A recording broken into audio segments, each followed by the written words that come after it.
Hello students, good morning. Today we will discuss on how to enter data and edit in Excel and how to perform some basic formulae in Excel. Let we start.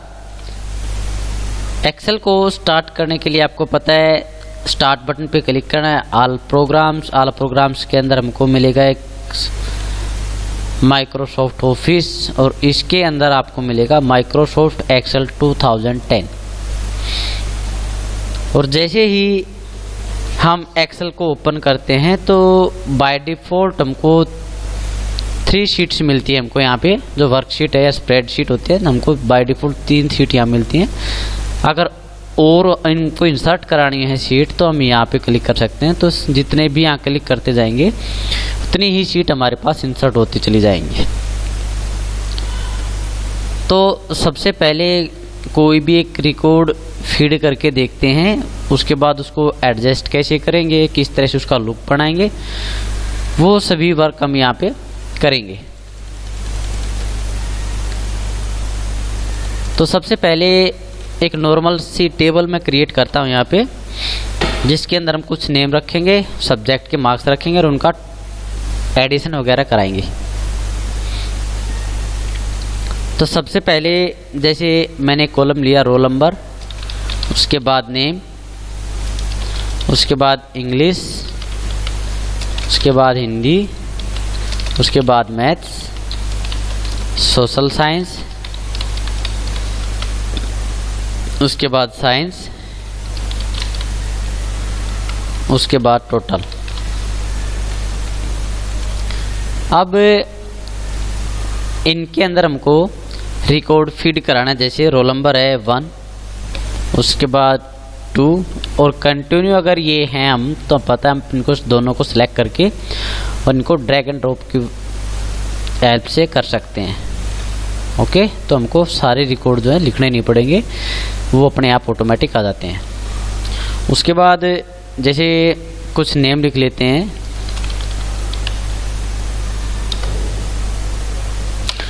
तो इस तरह से मान लो कुछ record था मेरा, ये roll number है और उसके बाद ये उनके नेम है स्टूडेंट्स के, उसके बाद इंग्लिश के मार्क्स हैं, हिंदी के, मैथ के, टोटल है, सोशल साइंस और साइंस के हैं। ठीक है, टोटल हमको इनका प्रिपेयर करना है टेप कि किस तरह हम इनका टोटल निकालेंगे। तो सबसे पहली चीज़ तो हम अपनी टेबल को एडजस्ट करेंगे कि इसका जो लुक है वो काफ़ी अच्छा मेरे को नहीं दिखाई दे रहा है। पहली चीज़ तो जब हम एक्सेल के अंदर अलाइनमेंट की बात करते हो तो वैसे एक्सेल के अंदर अलाइनमेंट होते हैं 6, एक तो टॉप, एक मिडल और एक बॉटम। यहाँ पर अलाइनमेंट ग्रुप के अंदर हम देख सकते हैं टॉप, मिडल और बॉटम, और ये होता है नीचे लेफ्ट, सेंटर एंड राइट। तो इन 6 को मिला के हम 9 अलाइनमेंट का यूज कर सकते हैं। जैसे लेफ्ट के टॉप, मिडल और बॉटम हो गए, इसी तरह सेंटर के टॉप, मिडल और बॉटम, इसी तरह राइट के टॉप, बॉटम और मिडल। ठीक है, तो टोटल मिला के 9 आप अलाइनमेंट का यूज कर सकते हैं।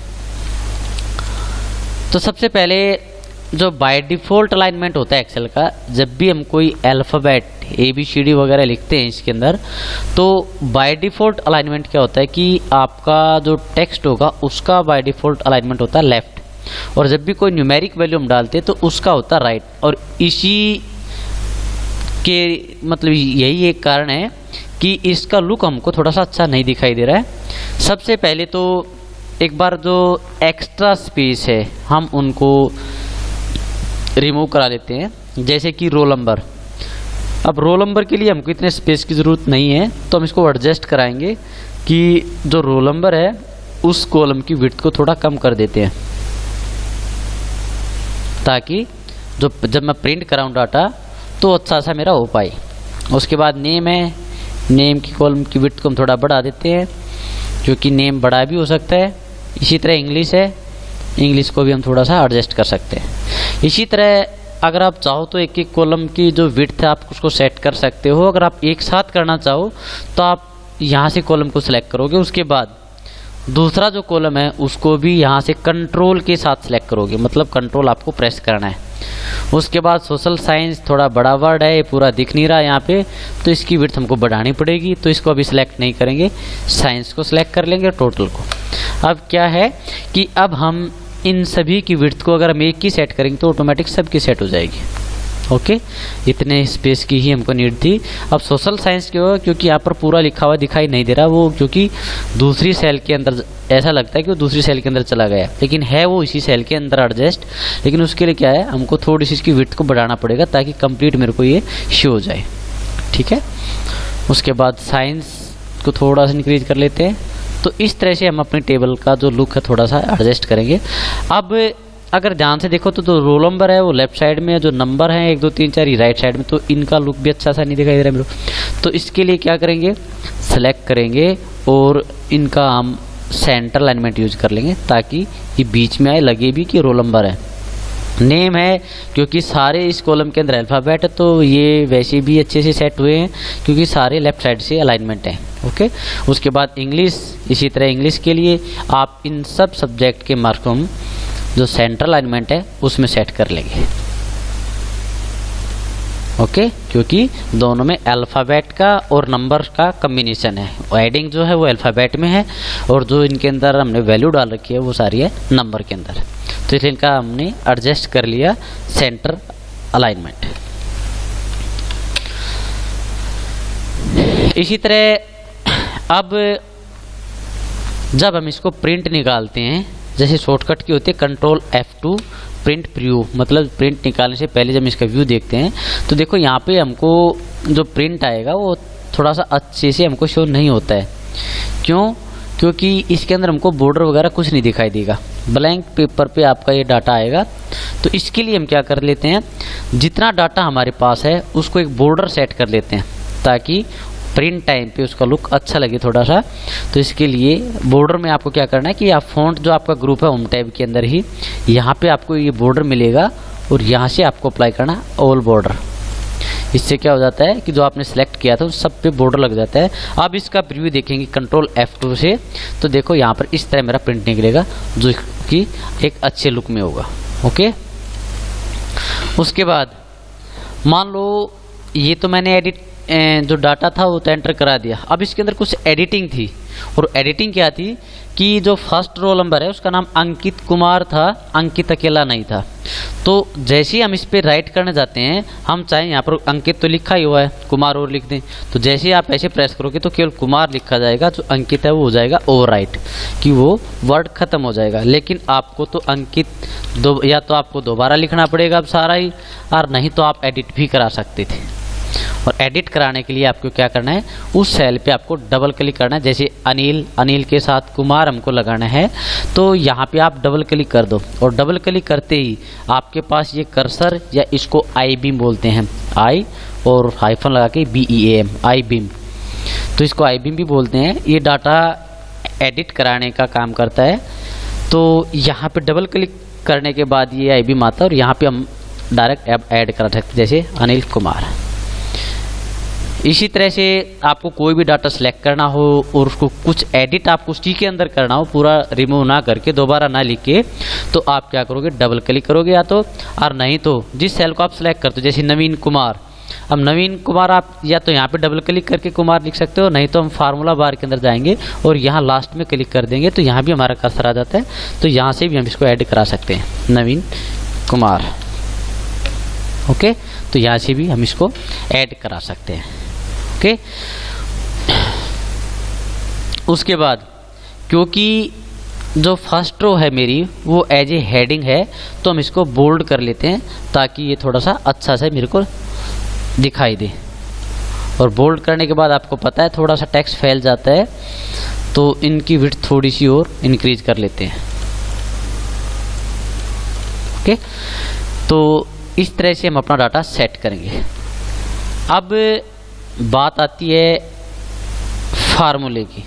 चलो, फार्मूला करने से पहले एक बार इस टेबल का नाम और ऐड करा देते हैं कि टाइटल क्या है, कि टेबल का नाम क्या है। अब जैसे मैं लिखना चाहता हूँ स्टूडेंट रिकॉर्ड, इस टेबल के ऊपर एक रो आनी चाहिए जिसके ऊपर लिखा जाना चाहिए स्टूडेंट रिकॉर्ड, लेकिन मेरे पास तो कोई रो है ही नहीं। मैंने तो स्टार्ट फर्स्ट रो से ही कर दिया था।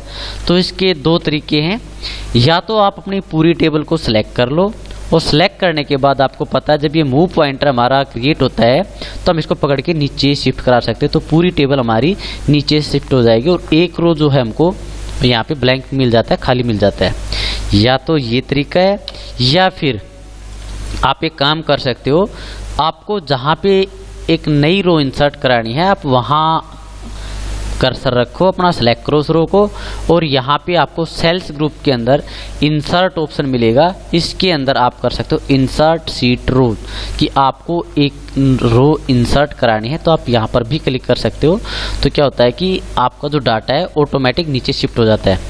अब यहाँ पे मेरे को लिखना है स्टूडेंट रिकॉर्ड और मैं इनके मिडिल में लिखना चाहता हूँ। दिक्कत क्या है कि ये सेल में लिखे गए हैं सारे, अब स्टूडेंट रिकॉर्ड में यहाँ लिखूंगा तो पूरा आपको शो नहीं होगा क्योंकि सेल का साइज छोटा है। तो इसके लिए हम क्या करा लेते हैं, इन सभी सेल्स को सेलेक्ट करके मर्ज करा लेते हैं। और मर्ज का मतलब भी आपको पता है कि मल्टीपल सेल को मिलाकर जब हम उनके ग्रुप को मिलाकर एक ही बना लेते हैं तो होता है मर्ज। और मर्ज आपको यहाँ जो अलाइनमेंट टैब है इसी के अंदर ऑप्शन मिल जाएंगे, मर्ज एंड सेंटर। इसके अंदर कुछ ऑप्शन है, सबसे पहला मर्ज एंड सेंटर, इसका मतलब क्या होता है इन सब सेल को मिलाकर एक भी कर देगा और जो बाय डिफॉल्ट आपका अलाइनमेंट रहेगा वो सेंटर मतलब कि बीच में लिखेगा, और चाहते भी हम यही हैं क्योंकि एडिंग हमेशा बीच में रहती है। उसके बाद नेक्स्ट ऑप्शन मर्ज एक्रॉस, इसका मतलब होता है जब हम मल्टीपल सेल और कॉलम दोनों को इकट्ठा सेलेक्ट करते हैं और मर्ज एक्रॉस कर देते हैं, तो जैसे हमारी हिंदी की कॉपी नोटबुक होती है उसके अंदर क्या होता है कि कॉलम की लाइन तो रिमूव हो जाएंगी लेकिन जो रो की लाइनें हैं, जो रो का बॉर्डर है वो रिमूव नहीं होगा मर्ज एक्रॉस के अंदर। इसी तरह से मर्ज सेल का मतलब होता है कि मर्ज तो सेल हो जाएंगी लेकिन अलाइनमेंट उसका बाय डिफॉल्ट जो होता है वही रहेगा। अगर आप टेक्स्ट लिखोगे तो लेफ्ट साइड से, नंबर लिखोगे तो राइट साइड से, मिडल आपका नहीं आएगा, वो आपको बाद में फिर सेट कराना पड़ेगा। अनमर्ज का मतलब एक बार आपने किसी सेल को मर्ज करा दिया, वापिस से अनमर्ज कराना चाहते हो तो आप अनमर्ज कर सकते हो यहाँ से। तो यहाँ पे आपको करना मर्ज एंड सेंटर। इससे क्या होगा कि मेरी पूरी एक ही सेल बन गई, सारी जो सेल थी ये सारी मेरी एक ही अब है ये, और बीच में लिखना स्टार्ट करेगा। तो यहाँ हम लिख सकते हैं जैसे स्टूडेंट रिकॉर्ड या स्टूडेंट्स रिकॉर्ड। ओके, इसकी थोड़ी हाइट बढ़ा देते हैं, तो पकड़ के इसकी जो हाइट है रो की यहाँ से इंक्रीज करा देंगे। इसको थोड़ा मिडल में लेके जाना है तो मिडल अलाइनमेंट रखेंगे। इसको बोल्ड भी करना है, बोल्ड क्लिक कर देंगे और इसका थोड़ा सा साइज भी हम बढ़ा देंगे क्योंकि ये टाइटल है। ओके, इसी तरह से अगर आपको जो फर्स्ट एडिंग रो है मेरी उसको आपको थोड़ा स्टाइल से, मतलब कि जो वर्डिंग है उसको थोड़ा तिरछा करना है, तो आप इसकी जो हाइट है रो की उसको बढ़ाओगे, इनको मिडल में रखोगे। उसके बाद यहाँ पे आपको रैप टेक्स्ट, ये आपको ऑप्शन मिलेगा यहाँ पे अलाइनमेंट के अंदर ओरिएंटेशन के लिए, जो टेक्स्ट की ओरिएंटेशन है, तो आप यहाँ पे क्लिक करके जिस डायरेक्शन में लिखना चाहो उस डायरेक्शन में लिख सकते हो, जैसे कि ये, या फिर वर्टिकल में लिखना चाहते हो, या फिर रोटेट करना चाहते हो टेक्स्ट को इस तरह से, या फिर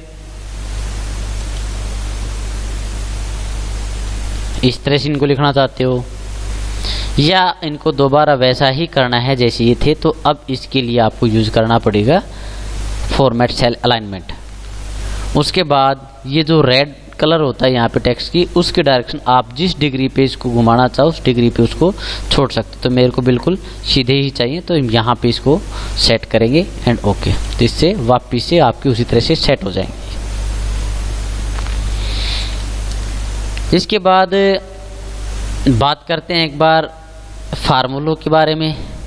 तो यहाँ पे आपको पता है कि जब मेरे पास ये सब्जेक्ट हैं कुछ, English, Hindi, math, social science और साइंस, अब मान लो एक सब्जेक्ट और था कंप्यूटर साइंस, वो मैं यहाँ पे ऐड नहीं करा पाया, तो इसके लिए क्या करेंगे, आपको जहाँ, अब मान लो मेरे को टोटल से पहले चाहिए कंप्यूटर साइंस, तो आपको जो टोटल कॉलम है उसको कंप्लीट सेलेक्ट करना है, और उसके बाद जहाँ से आपने रो को इंसर्ट कराया था वहीं पे आपको ऑप्शन मिल जाएगा इंसर्ट शीट कॉलम, कि यहाँ पे आपको एक कॉलम इंसर्ट कराना है या शीट इंसर्ट करानी है, तो भी यहाँ से भी हम शीट को इंसर्ट करा सकते हैं। ओके, उसके बाद यहाँ पे हम डाल सकते हैं जैसे कंप्यूटर साइंस। अब मान लो कंप्यूटर साइंस जो है, अगर कंप्यूटर साइंस हम इकट्ठा लिखते हैं तो काफ़ी इसकी विड्थ को बढ़ाना पड़ेगा, जैसे कि सोशल साइंस में। ये अकेला सोशल साइंस हमको थोड़ा सा इसका लुक जो है अच्छा नहीं लग रहा है, क्योंकि अकेला इसकी विड्थ ज़्यादा है। तो इसके लिए हम क्या कर सकते हैं, अगर हम जो नेक्स्ट वर्ड है साइंस, कंप्यूटर तो हमें लिख दिया, नेक्स्ट वर्ड साइंस है, उसको नीचे लिखना चाहते हैं कि कंप्यूटर के नीचे लिखा जाए साइंस, तो आपको आल्ट जो की होती है, अल्टर जिसको बोलते हैं, अल्टर की के साथ आपको एंटर प्रेस करना होता है। डायरेक्ट एंटर प्रेस करोगे तो पूरा कर्सर आपका नीचे वाली सेल में आ जाएगा, लेकिन आपको केवल जो नीचे टेक्स्ट लिखोगे केवल उसको आपको नीचे लिखना, तो आल्ट के साथ एंटर, ताकि कर्सर मेरा नीचे आ जाए। और अब यहाँ पे आप लिख सकते हो साइंस। ओके, तो इससे आपका जो टेक्स्ट है वो इस तरह से लिखा जा सकता है, ऊपर नीचे हम इसको लिख सकते हैं। ओके, इसी तरह सोशल साइंस को भी कर लेते, तो यहाँ पे हम कर्सर लेके आएंगे डबल क्लिक करके और उसको कर देंगे अल्ट के साथ एंटर। तो सोशल साइंस को भी हम ऐसे लिख सकते हैं, ताकि विड्थ मेरे को ज़्यादा ना बढ़ानी पड़े इनकी। उसके बाद आप चाहो तो इसके मार्क्स ऐड कर सकते हो।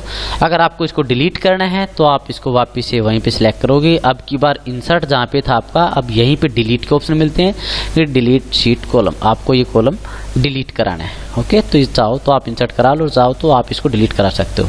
तो इस तरह से सेल को हम या रो को या कोई भी एक कॉलम को या शीट को हम इंसर्ट यहाँ से करा भी सकते हैं और डिलीट भी यहाँ से करा सकते हैं। अब टोटल इनका करना है हमको, तो यहाँ पे आपको पता है कि एक सम नाम का फार्मूला होता है एक्सेल के अंदर, और आपको पता है जब भी हम इक्वल टू लगाते हैं तो इसका मतलब क्या होता है, it will be generate a result, कि ये कोई रिजल्ट डिक्लेयर करेगा। और यहाँ पे हम फार्मूले का नाम है इक्वल टू सम। सम करने के बाद यहाँ आपको ब्रैकेट देनी है, और ब्रैकेट के लिए आपके यहाँ सिंटेक्स भी आपको दिखाई दे रहा है कि नंबर 1 2 3 4 ये नंबर आपको डालने पड़ेंगे। तो डायरेक्ट वैल्यू हमको इंटर नहीं करानी है, यहाँ पे हम केवल सेल का नाम लिखेंगे। और आपको पता है ये सेल कौन सी है, B3, ये सॉरी C3, और ये आपकी D3 E3 F3 G3, मतलब कि आपको C3 से लेकर आपको G3 तक का आपको एडिशन कराना है। तो इसके लिए आप कुछ भी लिख सकते हो, जैसे मैनुअली लिख लो C3 कोमा D3 कोमा, या चाहो तो इन पे क्लिक कर दो, कोमा लगाया आपने, C3 को ऐड करा लिया, D3 को ऐड करा लिया, अब की बार कराना है E3 को, तो यहाँ क्लिक करोगे तो अपने आप E3 लिखा जाएगा। उसके बाद फिर कोमा आपको लगाना है, उसके बाद यहाँ पे F3, और उसके बाद आपको G3, इन सब का एडिशन आपको कराना है। लास्ट में ब्रैकेट को क्लोज करोगे और एंटर प्रेस करोगे तो इन सब का क्या होगा, टोटल आपको शो करा देगा। अब जैसे वर्ड में हमने किया था, हर एक रिकॉर्ड के लिए हमको यहाँ पर फार्मूला पुट कराना पड़ता था, लेकिन एक्सेल के अंदर आपको पता है ड्रैग की जो सुविधा है हमारे पास, तो आपको पकड़ के यहाँ से जैसे, अब आपको दो वैल्यू सिलेक्ट करने की ज़रूरत नहीं है, क्योंकि आपको गैप नहीं चाहिए। आपको जो फार्मूला आपने यहाँ लगाया वो सब पे अप्लाई करना है, तो आपको यहाँ पे से पकड़ के इसको अब आपको ड्रैग करना है। जितने भी स्टूडेंट हैं आपके पास सबको पकड़ के ड्रैग करेंगे तो सबका टोटल ऑटोमेटिक निकाल देगा, और वो भी बिल्कुल एक्यूरेट। अब यहाँ पर देखो हमने एड्रेस जो दिया था फार्मूला बार के अंदर शो कराते हैं C3 D3 E3 F3 G3, लेकिन नेक्स्ट जो रो है मेरी उस पे ऑटोमेटिक जो रेफरेंस था मेरा, एड्रेस था सेल का, वो ऑटोमेटिक चेंज हो गया और वो था C4 D4, मतलब कि उसने अब ऑटोमेटिकली इंक्रीज करा लिया। लास्ट पे जाके देखते हैं तो उस पे लास्ट का ही हमको एड्रेस मिलेगा। यहाँ पे देखो जैसे C11 D11 E11, तो क्या होता है कि जो भी डाटा आपके पास होता है उसको हम एडिट करा सकते हैं। वर्ड की तरह यहाँ पे लेफ्ट राइट टॉप अबव काम नहीं करेगा, इसके अंदर आपको क्या होता है, सेल का एड्रेस आपको डालना पड़ेगा।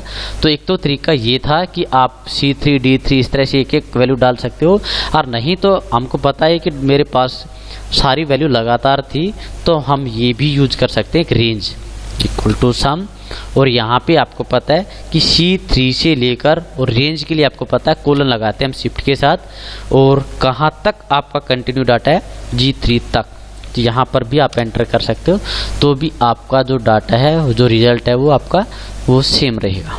ओके, देख सकते हो यहाँ पर C3 से G3 तक का सम वही है 422। उसके बाद यहाँ पर भी ऑटोमेटिक रेंज चेंज होगी C4 से G4 तक। तो यही एक फ़ायदा होता है स्प्रेडशीट का कि उसमें जो कैलकुलेशन होती है वो ऑटोमेटिकली हो जाती है। ठीक है, तो हमको हर एक रिकॉर्ड के लिए फार्मूला लगाने की ज़रूरत नहीं है। ठीक है, तो दो तरीके हमने यहाँ पे कर लिए हैं कि हम इनको ऐसे ऐड करा सकते हैं। एक तरीका ये है, अब आपको लिखना पड़ता था, सम भी रेंज भी आपको देनी पड़ती थी। तो एक इसमें इनबिल्ट फंक्शन होता है और वो होता है आपके पास ऑटो सम का। तो ऑटो सम जो ऑप्शन है वो हमारा होम टैब के अंदर ही, होम टैब के अंदर आपको यहाँ मिलेगा ऑटो सम। आप यहाँ पे क्लिक कर दो तो क्या होता है कि ऑटोमेटिक तो सम लिखा गया और ऑटोमेटिक ही इसने अपनी रेंज उठा ली C3 से G3 तक। अब आपको बस एक ही काम करना है, वो है एंटर। एंटर प्रेस करके उसके बाद वही काम पकड़ के इसको ड्रैग कर दो या तो, और नहीं तो अगर आप शॉर्टकट से इसको करना चाहते हो तो शॉर्टकट से आप भी कर सकते हो। सबसे पहले कर्सर वहाँ रखो जहाँ पे आपने फार्मूला अप्लाई किया है। उसके बाद शिफ्ट जो की होती है उसको प्रेस करके इसको नीचे तक सेलेक्ट कर लो डाउन एरो से, शिफ्ट प्लस डाउन एरो। उसके बाद आपको शॉर्टकट की प्रेस करनी है कंट्रोल प्लस D। तो क्या होता है कि ऑटोमेटिक फिल हो जाता है। ठीक है, तो ये था आपका तीसरा तरीका जिससे आप सम करा सकते हो। एक मेथड और भी है, अगर आपको फार्मूला याद नहीं रहता तो आप ऑपरेटर के थ्रू भी कर सकते हो। जो आपका प्लस ऑपरेटर होता है उसके थ्रू भी आप ये काम कर सकते हो। लेकिन ये ध्यान रहे, अगर आपने फार्मूले का नाम यूज कर लिया तो आप या तो रेंज दे सकते हो उसके पैरामीटर के अंदर, या आप कोमा यूज कर सकते हो। आप ये नहीं कर सकते कि आपने इक्वल टू सम भी लिख दिया और उसके अंदर आप ऑपरेटर भी यूज कर दो कि A1 plus B1 plus C1, ये आप नहीं कर सकते। इन दोनों में से आपको एक ही चूज करना पड़ेगा, या तो ऑपरेटर की हेल्प से करो या फिर फार्मूला का नाम है उसकी हेल्प से करो। तो आपको करना जैसे ऑपरेटर के थ्रू अगर आप करना चाहते हो तो इक्वल टू, और इक्वल टू करने के बाद वही आपको रेंज बतानी है बस कि C3 plus D3 plus E3 plus F3 plus G3। अब क्योंकि आपने ऑपरेटर की हेल्प से किया है तो आप इसके थ्रू कभी भी रेंज नहीं दे सकते, क्योंकि रेंज हमेशा फार्मूले के नाम के साथ ही आती है। क्योंकि अगर हमने यहाँ पे डायरेक्ट डाल दिया इक्वल टू C3 से लेकर G3 तक तो होगा क्या, कुछ फार्मूले का नाम तो है नहीं, प्लस हम लगा नहीं सकते बीच में क्योंकि रेंज में हमेशा कोलन आते हैं। तो रेंज हमेशा ही फार्मूले के नाम के साथ ही यूज हो सकती है, ऑपरेटर के थ्रू नहीं। ऑपरेटर के अंदर हमको हर एक इंडिविजुअल वैल्यू है वो आपको प्लस के साथ देनी पड़ेगी। ओके, तो यहाँ पे हम उसको इस तरह से ऐड करा सकते हैं। और कई बार क्या होता है कि जब भी हम कोई वैल्यू डालते हैं तो इस तरह की एरर आ जाती है, और जो एस की एरर होती है ना, इसका मतलब क्या होती है, जो है सिंबल आया है इसका मतलब ये होता है कि आपकी सबसे पहली एरर तो यही है कि आपकी सेल की विड्थ तो कम थी लेकिन उसमें डाटा ज़्यादा था तो उसके अंदर एडजस्ट नहीं हो पा रही है वैल्यू, तो हैश का सिंबल क्रिएट कर देता है। तो इसको एक बार इसकी विड्थ को थोड़ा बढ़ा लेते हैं। तो इसमें क्या है कि इसमें एक फार्मूले का नाम जो है उसमें इसने इसको एरर दी है, और वो एरर आपको पता है कहाँ है, हमसे गलती कहाँ हुई है। तो इसको देखने के लिए या तो आप फार्मूला बार में जाएंगे या फिर यहीं पर डबल क्लिक कर देंगे। तो दिक्कत कहाँ थी, ये यहाँ पर जो मैंने F3 लिखना था वहाँ पे FE लिखा गया हमारा, तो यहाँ पे हम इसको ठीक करेंगे अब F3।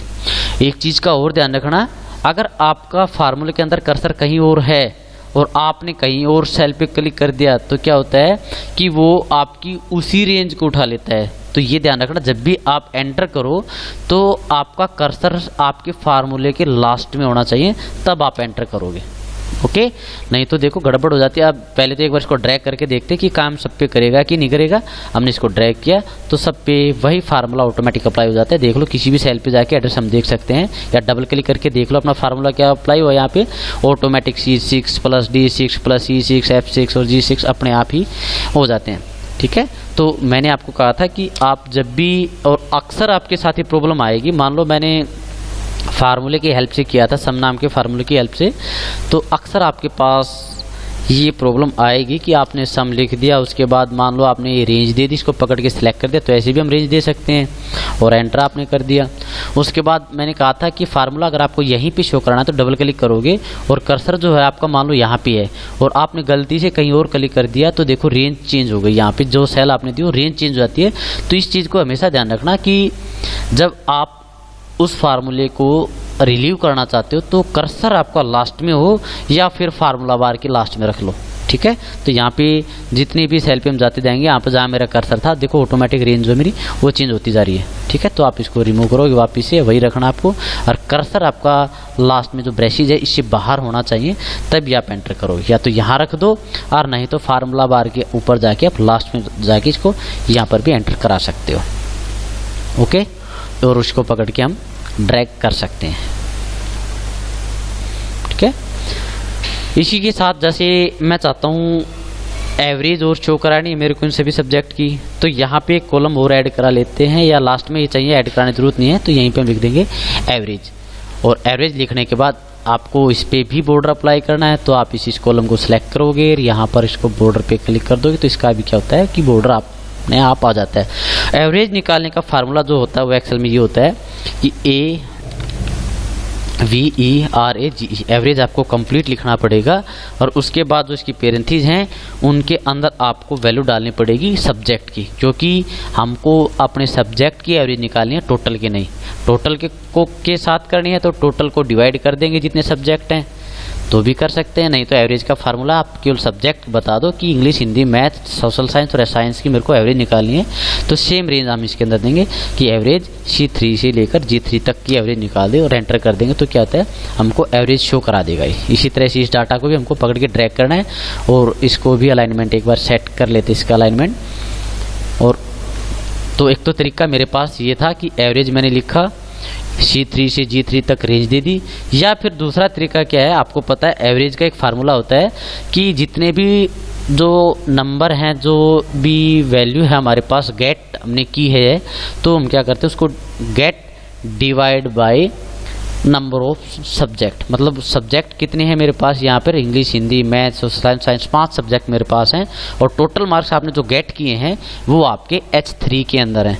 तो हम यहाँ पर लिख सकते हैं H3 और H3 को डिवाइड कर देंगे 5 से, तो भी आपकी एवरेज निकल आएगी और आप इसको पकड़ के ड्रैग कर सकते हो। आपको पता है कि जो डिवाइड का सिंबल होता है, जो स्लैश होता है, वो डिवाइड का ही काम करता है। यहाँ पे जैसे मैंने लिखा था H3 और उसके बाद स्लैश मैंने दिया था, ठीक है, तो इसका मतलब होता है भाग करना, डिवाइड करना। इसको जो भी इसका रिजल्ट आएगा, जो भागफल आता है इसका, वो हमको शो करा देगा। अब चाहें तो हम ऐसे भी कर सकते थे, equal to 422 divide by 5, direct value हमने डाल दी। तो इससे नुकसान ये होता है कि रिजल्ट इसका तो निकाल देता ही, लेकिन पकड़ के इसको ड्रैग करते तो सभी का सेम देता है। क्यों कि वहाँ पर वैल्यू मेरी फिक्स है, मैंने 422 है वो फिक्स कर दिया, तो इसीलिए मैंने यहाँ पर 422 की बजाय मैंने सेल का एड्रेस ही दे दिया था, ताकि हम इसको ड्रैग करें तो इसका रेफरेंस ऑटोमेटिक सब सेल में चेंज होता चला जाए, ठीक है। तो इसीलिए हम रेंज का यूज करते हैं H3 डिवाइड बाई 5, पकड़ के इसको हम ड्रैग कर देंगे, तो इससे हर सब्जेक्ट की आपकी एवरेज शो हो जाएगी। तो आज के लेक्चर में बस इतना ही। Thank you.